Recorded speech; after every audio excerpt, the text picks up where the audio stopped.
할렐루야.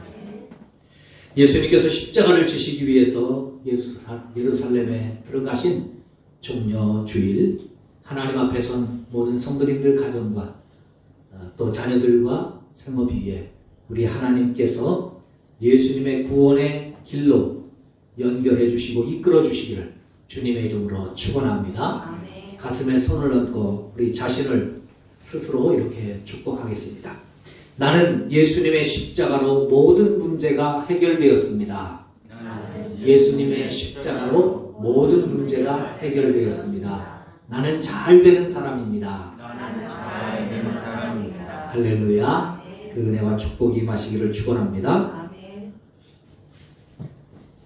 여러분은 혹시 예수 믿으면서 지금까지 신앙생활 해오면서 하나님 앞에 불만을 가져보신 적 있으세요? 조금 좀 불경스러운 것 같지만 하나님이 마음에 안 들고 이해가 안 되던 때는 꼭 없으셨는지요? 그래서 이게 진짜 하나님이 하시는 일 맞나? 하나님이 나를 사랑하시는 게 맞나? 그리고 이것이 정말 하나님께서 이끄시는 것이 맞나? 하는 그런 의문을 가져보신 때가 없으셨는지요? 저는 그럴 때가 종종 있었습니다. 물론 그럴 때마다 물론 하나님이 오르시죠. 물론 하나님이 하시는 거죠. 물론 하나님이 모든 것이 합력하여 선을 이루게 해주실 줄로 믿습니다. 고백하고 기도는 하지만 왠지 마음은 좀 찜찜하고 또 답답하고 또 좀 서운하고 섭섭하고 그럴 때가 종종 있습니다. 오늘 종려주일 예배를 드리면서 우리 모든 성도들이 혹 살아오면서 그런 일들이 있었다면, 그런 과정이 있었다면 오늘 말씀을 통하여 우리가 하나님의 은혜를 받고 또 하나님의 뜻을 깨닫고 그런 마음이 그래, 하나님은 이 속에서도 이렇게 하시는 분이지, 해결해 주시는 하나님을 만나고 우리의 신앙생활이 더 한층 깊어지고 더 안정이 되고 더 평안한 마음으로 주님의 은혜에 참여하게 될 수 있기를 주님의 이름으로 축원합니다. 그리고 섭섭한 마음, 서운한 마음을 온전히 믿음으로 극복할 수 있기를 축원합니다. 오늘은 종려주일입니다. 종려주일이라고 하는 것은 예수님께서 십자가에 죽으시기 위하여 예루살렘에 들어가실 때 제자들을 비롯하여 수많은 사람들이, 어떤 사람은 자기의 옷을 벗어서 길에 깔기도 하고 어떤 사람들은 종려나무 가지를 꺾어서 손에 들고 예수님을 환영합니다. 호산나! 호산나! 다윗의 자손이여! 가장 높은 곳에서 호산나!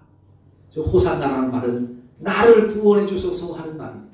나를 구원해 주세요. 나를 구원해 주세요. 나를 건져 주세요. 예수님, 높은 곳에서 오신 예수님, 나를 도와주세요. 건져 주세요 하면서 환영함으로 종려나무 가지를 흔들어서 종려주일이라고 부르는 겁니다. 그러면 왜 예수님께서 예루살렘에 들어가실 때 사람들이 종려나무 가지를 꺾어서 흔들었을까요? 그것은 이스라엘의 전통 가운데 있는 두 가지 의미가 종려나무에게 의미가 있기 때문입니다. 하나는 승리라고 하는 의미가 있습니다. 오래전 기원전에 수리아의 안티오코스 에피파네스가 이스라엘을 정복합니다. 그리고 예루살렘을 정복하지요. 예루살렘 안에 있던 성전도 철저하게 파괴됩니다. 그리고 무너집니다. 성전은 이스라엘 백성들이 가장 신성시 여기는 것이고 가장 존귀히 여기고 최후의 보루처럼 여기는 것이죠. 그런데 그것을 무너뜨리면서 성전을 우상숭배하는 곳으로 만듭니다. 이스라엘 백성들이 하나님께서 먹지 말라고 하셨던 가증한 음식, 그래서 지금까지도 유대인들은 먹지 않는 돼지고기, 돼지를 잡아서 제물로 바치고 하나님의 성전에 돼지 머리를 올려놓고 거기 가서 경배하라고 함으로 성전이 철저히 유린당했던 때가 있었습니다. 그때에 이스라엘 백성들이 어떻게 이 위기를 벗어날까? 어떻게 우리가 이 지옥을 극복할 수 있을까 할 때에 혜성처럼 나타난 사람이 마카비라고 하는 사람입니다.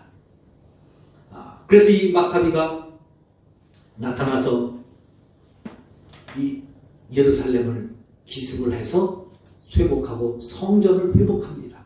그리고 성전을 다시 하나님의 제단으로 만들죠. 이 성전을 회복한 날을 이스라엘에서 하누카, 빛의 절기라고 부릅니다. 그래서 이스라엘에게는 이 하누카 빛의 절기가 상당히 중요한 절기로 지켜지고 있습니다. 그런데 그때에 그 성전 예루살렘을 회복했던 그 마카비가 승리에 입성을 할 때 많은 유대인들이 종려나무 가지를 들고 외치면서 흔들면서 마카비를 환영했습니다. 왜냐하면 종려나무가 승리라고 하는 의미가 있기 때문입니다. 이제 우리가 승리했다. 이방인에게서 하나님의 성전이 더럽혀진 그 자리에서 우리가 승리했다고 하는 의미에서 종려나무 가지를 흔들었기 때문에 승리라고 하는 의미가 있습니다. 또 하나는 종려나무 가지, 종려나무는 나무를 베버리면 죽습니다. 우리 교회 앞에도 큰 느티나무가 있어서 교회 건물도 가리고 이제 그래서 베어버렸더니요 밑둥이 남아있는 그루터기가 남아있는데 죽었어요. 거기서 새순이 안 올라옵니다. 그냥 지금 죽어가고 있어요. 모든 나무들은 되게 그렇습니다. 그런데 이 종려나무는 그렇지 않아요. 밑둥을 자르잖아요. 그러면 거기서 새순이 나옵니다. 그래서 이거 새순이를 못 나오게 하려고 남아있는 그루터기를 불로 태웁니다. 그러면 불 타서 다 죽는 거죠. 그런데도 그 자리에서 다시 싹이 나온다는 거예요. 그래서 종려나무는 부활, 생명이라고 하는 의미가 담겨져 있습니다.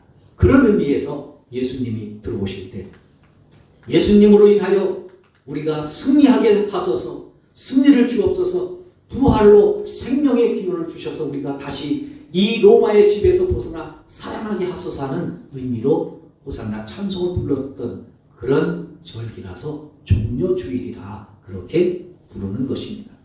그런데 모든 사람들이 이렇게 종려나무 가지를 흔들면서 예수님을 환영하고 예수님이 들어오시는 것을 기뻐하고 그럴 때 딱 한 사람만 그 기쁨에 동참하지 못한 사람이 제 눈에 포착이 됐습니다. 성경에는 나오지 않아요. 그런데 제가 성경을 읽다가 그 사람을 본 거예요. 그 사람이 누구냐? 바로 나귀의 주인입니다. 예수님이 느닷없이 오셔서 예루살렘에 한 번 올라가신 게 아니에요. 매년 절기마다 6월절 절기마다 올라가셨거든요. 그런데 단 한 번도 뭘 타고 가신 적도 없고 그냥 걸어가셨어요. 그 당시에는 걷는 것이 일상이니까. 그런데 유독 이날은 나귀를 타고 가시는 거예요. 그것도 큰 나귀가 아니라 나귀 새끼입니다. 나귀 주인의 입장에서 보세요. 아니 도대체 나귀를 타고 가시려면 큰 나귀를 타고 가시지. 이제 새끼, 그 나귀 새끼 왜 하필 그걸 타고 가느냐. 또 두 번째, 다른 나귀들도 많은데 왜 하필 내 나귀냐는 거예요. 왜 내 나귀? 성경에 보면 그 나귀를 쓰시고 돌려주셨다는 기록이 없습니다. 물론 뭐 그렇다고 해서 안 돌려줬다는 건 아니지만 돌려주셨는지 안 돌려주셨는지는 모르지만 그렇습니다. 그 나귀 입장에, 주인 입장에서 왜 하필 제 나귀예요? 아니 다른 나귀들 많은데, 부잣집에 나귀들 많은데, 튼튼하고 잘생기고 힘 있는 나귀들도 많은데 왜 하필 제 나귀입니까?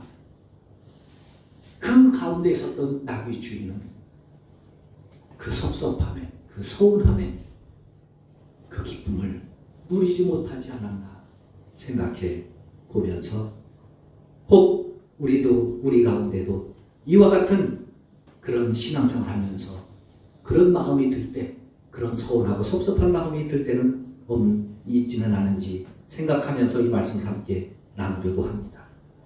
만약 우리들 가운데도 예수님께서 나의 것을 쓰시겠다고 할 때 왜 하필 제 것입니까? 왜 하필 우리입니까?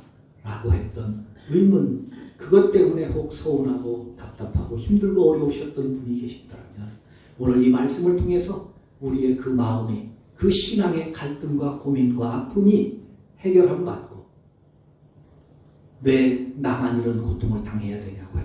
울부짖었던 그 아픔의 상처가 치유되고 회복되는 은혜가 임하시기를 주님의 이름으로 축원합니다. 아멘. 먼저 예수님은 우리 것을 쓰신다는 겁니다. 아멘. 예수님께서 예루살렘으로 들어가시는데 나귀를 타고 들어가시는 거죠. 왜 하필이면 제 나귀입니까? 하는 서운한 마음, 섭섭한 마음이 드는 거예요. 여러분, 신앙생활 할 때 제일 무서운 마귀가 무슨 마귀인지 아세요? 섭섭마귀입니다. 섭섭마귀.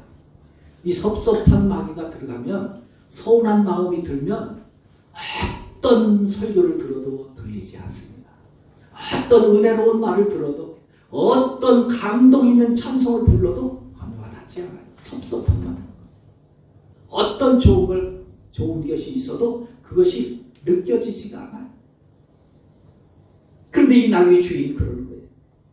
아니, 남의 나귀를 왜 끌고 가는 겁니까? 주님께서 쓰시겠다는 거예요. 아니, 주님께서 쓰시면 좋아요. 쓰실 수 있죠. 그런데 왜 하필 제 나귀입니까? 이런 질문이 생기는 거죠. 하나님이 아브라함을 부르십니다. 아브라함을 불러서 그 아들 이삭을 번제로 드리라고 말씀합니다. 아브라함이 기절초풍할 노릇이죠. 하나님, 왜 하필 이삭입니까? 왜 하필 제 자식입니까? 그 이삭이 어떤 자식이에요? 하나님 앞에 응답받고 25년 만에 얻은 아들입니다. 100살에 얻은 아들이에요. 천신만고 끝에 얻은 아들입니다. 그 아들이 얼마나 귀한지 독자입니다. 외아들입니다. 눈에 넣어도 아프지 않은 그 아들 이삭을 지키기 위해서 비록 몸종에게서 낳았지만 하갈에서 낳은 이스마엘 첫째 아들을 내쫓았어요. 왜요? 이삭 지키려고. 아브라함 입장에서는 하나님, 이삭은 안 됩니다. 그가 자식이 어떤 자식인데요. 차라리 이스마엘 달라고 그러시면 제가 바치겠습니다. 그런 마음 안 드시겠어요? 또 하나님, 왜 하필 이삭입니까? 100년 만에 정말 내 사랑하는 부인에게서 얻은 첫 번째 아들인데, 아니, 저 젊은 사람들 가운데 애들을 잘 낳고 자녀가 10명이나 되고 많은 그 집에 가운데 한 사람 달라고 하실 수 있잖아요. 어떤 가정은 임신을 원치 않는데도 임신해서 아이를 낳는 가정들도 많은데, 아니, 그런 집에 아이들 가져가시면 다른 아이들로 보상이 되잖아요. 도대체 왜 제 아들입니까? 하필. 이런 마음이 들지 않았겠어요? 아나니아와 삽비라가 있습니다. 예루살렘 초대교회의 큰 일꾼이었습니다. 그들이 라이벌로 여기는 요셉이라는 집사님이 계셨어요. 신앙 연륜도 비슷하고 사는 수준도 비슷하고 봉사하는 것도 거의 비슷한데 꼭 교회 안에서 무슨 일이 있으면 요셉을 앞세웁니다. 교인들이 요셉은 인기가 많은데 아나니아는 별로 요셉보다 늘 뒤처지는 거예요. 가만히 왜 그런가 보니까 요셉이 하루는 자기의 전 재산을 팔아서 하나님 앞에 드립니다. 그러고 나니까 교인들이 더 요셉을 좋아하죠. 그래서 요셉을 찾아가서 요셉에게 위로를 받습니다. 마음이 일주일 동안 살면서 힘들었다가 주일날 와서 요셉 집사님하고 얘기하면, 집사님 말만 들어도 은혜가 되네요. 집사님 말 들으니까 마음이 답답했던 마음이 사라졌어요. 위로를 받았어요. 그래서 교인들이 이 요셉 집사님을 요셉 집사님이라고 안 부르고 바나바라고 불렀어요. 위로해주는 집사님, 위로해주시는 집사님. 그게 바나바라는 뜻이에요. 아나니아가 가만히 보니까 요셉이 그렇거든요. 그래서 그래, 저런 거구나. 그래서 자기도 전 재산을 팔아서 하나님 앞에 헌금을 바치려고 합니다. 그러다 보니까 아까워서 조금 얼마를 감추었어요. 그리고 하나님 앞에 드렸습니다. 그런데요, 아나니와 삽비라는 그 헌금 들고 죽습니다. 하나님이 안 받으시고 죽이신 거죠. 요한복음 9장에 보면 한 시각장애인을 만나게 됩니다. 제자들이 그 시각장애인을 보면서 묻습니다. 예수님, 이 시각장애인이 나면서부터 소경으로 났는데, 시각장애인으로 났는데 이 사람이 시각장애인이 된 것이 누구의 죄 때문입니까? 이 사람 죄 때문입니까? 부모의 죄 때문입니까? 그때 예수님이 말씀합니다. 이 사람의 죄도 아니고 부모의 죄도 아니고 하나님의 영광을 나타내시기 위함이라. 여러분이 시각장애인이었다면 어떻게 하시겠습니까? 여러분이 그 시각장애인을 둔 부모였다면 그때 뭐라고 대답하시겠습니까? 저는요, 이 성경을 읽다가 내가 시각장애인이었다면, 내가 그 시각장애인의 부모였다면 아마 그때 죄송합니다, 열이 팍 났을 거예요. 하나님, 하나님의 영광을 위한 일이라고요? 왜 하필 내 자식입니까? 왜 하필 접니까? 그 소경이 나면서부터 소경이 되어서 성경에 보면 길에서 구걸하던 사람인 걸 볼 때 그 집이 결코 잘 사는 집이 아니었어요. 가난한 집이었어요.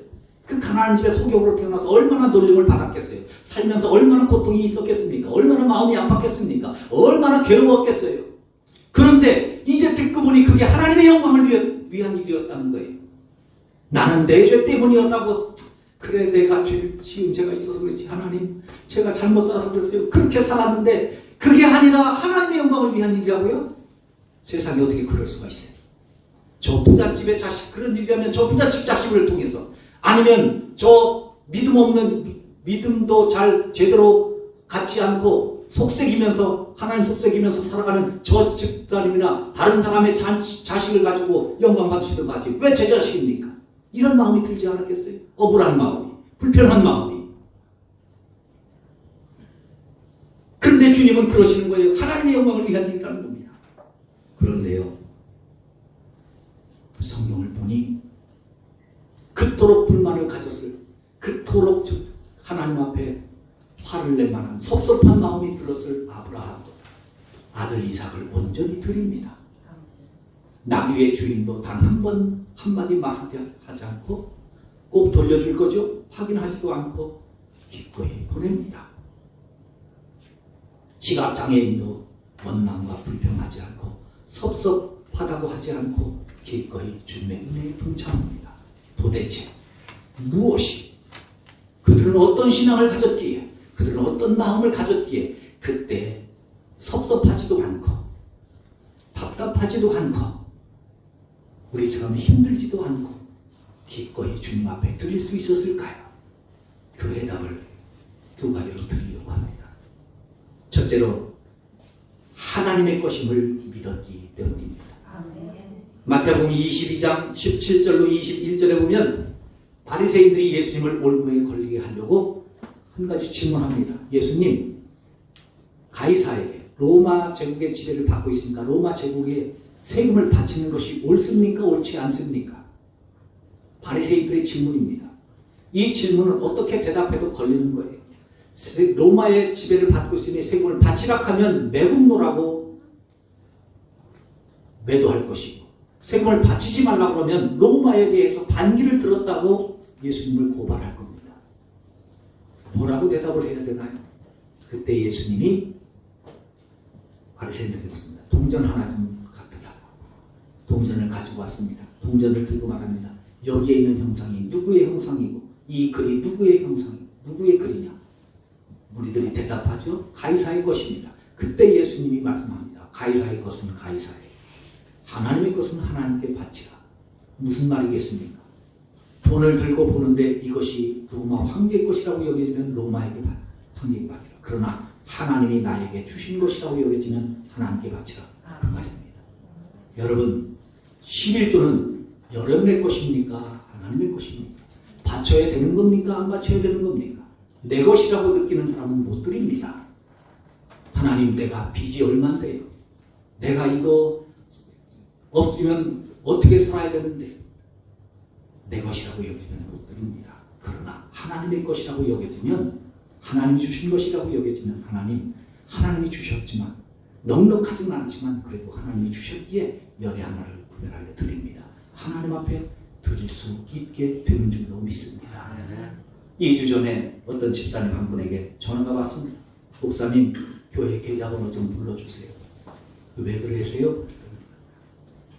11조를 헌금을 드리려고요. 그래서 제가 주일날 와서 하면 되지. 아유, 정맥수도 크기도 하고 제 마음도 없이 변할까봐 미리 계좌로 좀 보내려고 합니다. 그래서 계좌번호를 알려드렸어요. 얼마 후에 입금됐다는 연락이 왔습니다. 그래서 확인해보니 깜짝 놀랐어요. 이건 그냥 11조가 아닌 거예요. 그래서 저는 액수가 잘못됐나 싶어가지고 다시 확인했어요. 그랬더니 진짜 큰 액수예요. 그래서 제가 속으로 생각했죠. 아, 하나님이 뭔가 큰 복을 주셨나? 어디 뭐 땅이 보상을 받았나? 아니면 뭐 부모로부터 모든 땅을 또 갑자기 받았나? 아니면 뭐 로또 복권이라도 당첨됐나? 뭐 별 생각을 다 했죠. 그래서 궁금해서 전화했어요.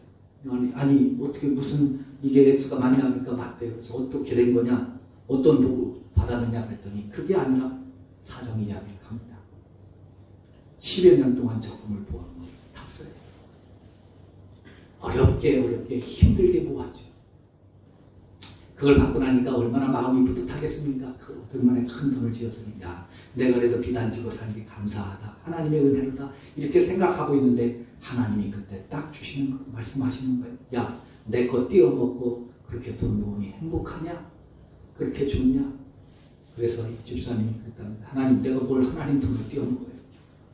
나는 지금까지 11조 또 헌금, 기타 헌금 다른 거 제가 봐도 과할 정도로 최선을 다해서 드렸던 분인데 하나님 그렇게 말씀하시면 서운하죠.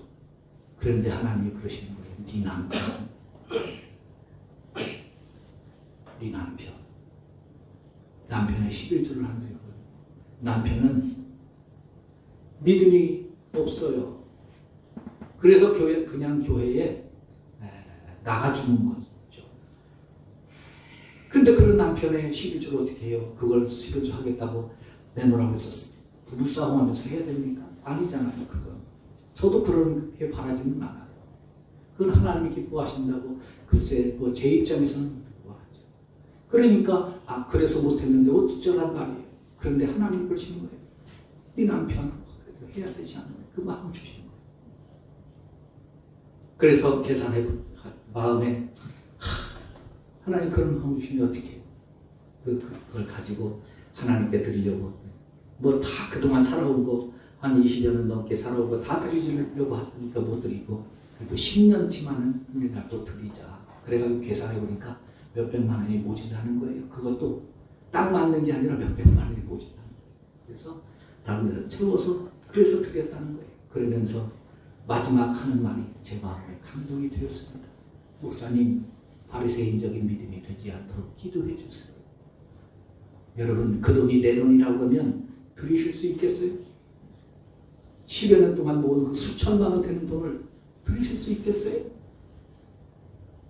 얼마나 힘들었는데, 얼마나 어려웠는데, 그러나 주님의 것이라고 하니 기꺼이 드릴 수 있었는 줄로 믿습니다. 어떤 집사님 가정 예배를 드리는데 헌금을 드렸어요. 그 헌금에 대해서 이야기를 합니다. 목사님, 이게 무슨 헌금인지 아세요? 참 너무 가슴 아프고 남편이 술 먹고 와서 술김에 준 돈입니다. 그런데 다음날 아침에 술이 깨어서 그 돈을 찾는 거예요. 그 돈이 오늘 이제 다음날 대금으로 쓸 돈인 거예요. 그런데 그걸 찾더니 집사님이 속으로 아차 싶은 거예요. 남편이 그런 모습이 안타깝기도 하고 또 한편으로는 그런 마음이 드는 거예요. 남편이 술 먹고 이렇게 쓴 돈이 순간 아까운 생각이 들었던 거예요. 그러면 그 돈이 얼마나 소중하겠어요. 그런데 그 집사님 그 순간에 하나님을 생각하는 거예요. 우리 남편이 그렇게 술 먹는데 쓴 돈이라면 나는 차라리 이 돈을 하나님께 드리자. 할렐루야. 아멘. 본인 아니라고 뭐 전혀 감동이 없으십니다. 저는요 그 이야기를 들으면서 가슴이 찢어졌어요. 하나님, 저 우리 집사님 저 마음 아시죠? 저 마음 아시죠? 하나님, 이거 하나님이 책임지셔야 됩니다. 하나님이 복 주셔야 됩니다. 어떻게 그런 상황에서 그런 마음을 갖나요? 그런 믿음을 갖나요? 그런 주님의 음성을 듣나요? 하나님의 것이라고 여겨지기에 기꺼이 드릴 수 있는 줄로 믿습니다. 아멘. 두 번째로 나를 살리시는 하나님의 방법이라고 믿었기 때문입니다. 아멘. 열왕기상 17장 8절부터 16절에 보면 엘리야 시대에 가나안 땅에 엄청난 가뭄이 들었습니다.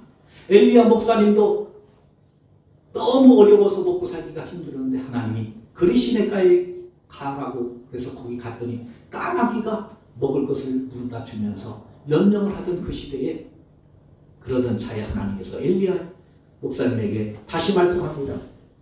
사르밧이라는 동네로 가라. 그러면 한 과부가 나무전 줍는 과부가 있을 테니까 그 집에 가서 신방을 가라.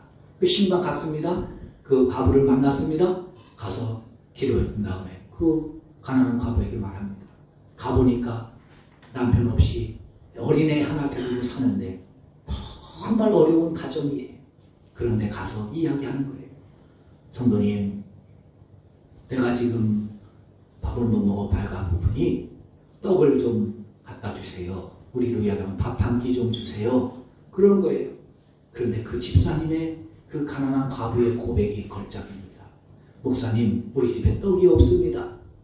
그런데 마침 우리 집에 밀가루 마지막으로 조금 남았습니다. 기름도 조금 남았습니다. 한 끼 먹을 양식입니다. 그래서 아까 제가 나무 줍고 있었잖아요. 우리 아들하고 이거 마지막 만찬 먹고 이제는 굶어 죽을 수밖에 없는 그런 상황입니다. 그래서 이거 먹고 이제 굶어 죽으려고 우리 아들하고 마지막 만찬을 먹으려고 준비하고 있던 차입니다. 그렇게 얘기를 하는데도 그러면 목사님이 아이고 그러셨군요. 참 힘드셨군요. 미안합니다. 내가 잘못 찾아왔네요. 그러고서 기도해주고 가셔야 되잖아요. 그런데 그때 엘리사 목사님이 말씀한 거예요. 집사님, 그거는 알았고 내가 배고프다니까 좀 떡 좀 갖고 오세요. 하나님이 복 주실 거예요. 여러분 같으면 어떻게 하시겠습니까? 여러분들이 그런 상황인데 제가 가서 그렇게 밥을 달라고 그러면 여러분들은 어떻게 하시겠어요? 그런데 이 가난한 과부가 그 음성을 듣습니다. 그래, 한 끼 더 먹고 죽으나 덜 먹고 죽으나 주의 종이나 대접하고 죽자. 주의 종을 대접하고 났더니 갖다 드리니까 엘리야 목사님이 말씀합니다. 집사님 가서 이제는 만들어서 집사님하고 아들하고 드세요. 없다니까요. 마지막 탈탈 털었어요. 하나님이 말하지 않겠다면서 가보세요. 가봤더니 딱 그만큼이 또 있는 거예요. 비가 올 때까지 가뭄이 그칠 때까지 그 집을 살려주신 줄로 믿습니다. 아멘. 여러분, 엘리야 목사님이 가서 밥 달라고 했을 때 얼마나 섭섭했겠어요. 얼마나 서운했겠어요. 야, 참 목사님 야박해도 너무 야박하다. 몰라도 너무 모른다. 어떻게 목사님 우리를 사정을 그렇게 모르시나? 어떻게 목사님 내 마음을 그렇게 몰라주시나? 이런 거는 있을 수 없어.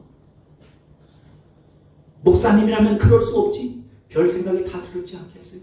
그런데 여러분, 그거는 그 섭섭함이 아니라 그 서운함이 아니라 그들을 살리시기 위한 우리 하나님의 큰 그림이었는 줄로 믿습니다. 아멘. 우리 생활 중에 그런 일들이 얼마나 많은지 몰라요.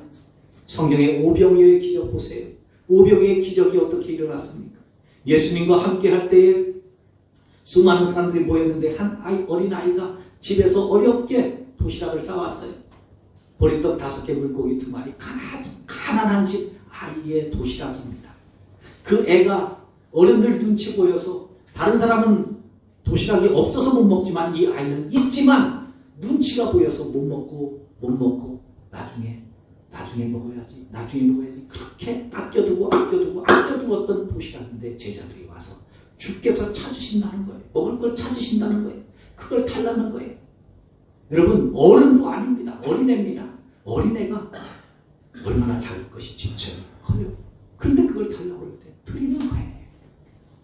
드리는 거예요. 그 애가 얼마나 속상했을까요? 그런데 여러분, 그건 주님께서 잡수시기 위함이 아니라 모두를 살리고 모두를 먹이기 위한 하나님의 큰 그림이었는 줄로 믿습니다. 아멘. 그 아이가 평생 그날의 그 도시락을 잊을 수 있을까요? 그 현장을 잊을 수 있을까요? 죽을 때까지 내 것, 나는 하나님 앞에 다 뺏기는 줄 알았어. 난 하나님이 정말 나쁜 하나님인 줄 알았어. 그런데 알고 봤더니 그 하나님이 아니야.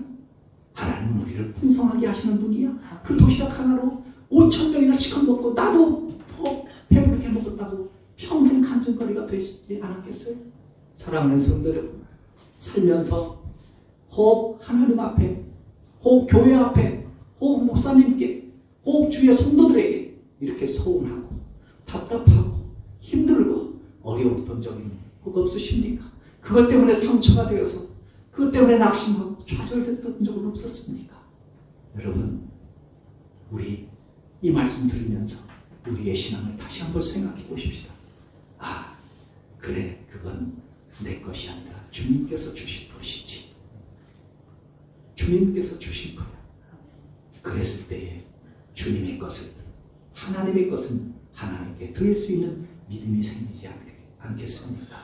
하나님께서 우리를 살리시기 위함이라는 큰 그림을 이해한다면 지금은 힘들어도, 지금은 아파도, 지금은 괴로워도, 지금은 너무 고통스러워도, 그래, 하나님은 우리를 살리시기 위한 하나님의 계획이 있으시구나, 그것을 확신한다면 오늘 견딜 수 있지 않겠습니까? 이 고난의 절기를 우리가 주님의 고난에 동참할 수 있는 이유가 무엇입니까? 부활을 믿기 때문 아닙니까? 그 부활의 신앙으로, 그 믿음으로 우리가 살면서 힘들고 어려울 때마다 이 말씀을 기억하면서 우리의 힘들고 어려운 일들을 등히 이기며 극복하며 믿음으로 승리하는 우리 모두가 되시기를 주님의 이름으로 축원합니다. 하나님 아버지 감사합니다. 전 하나님 앞에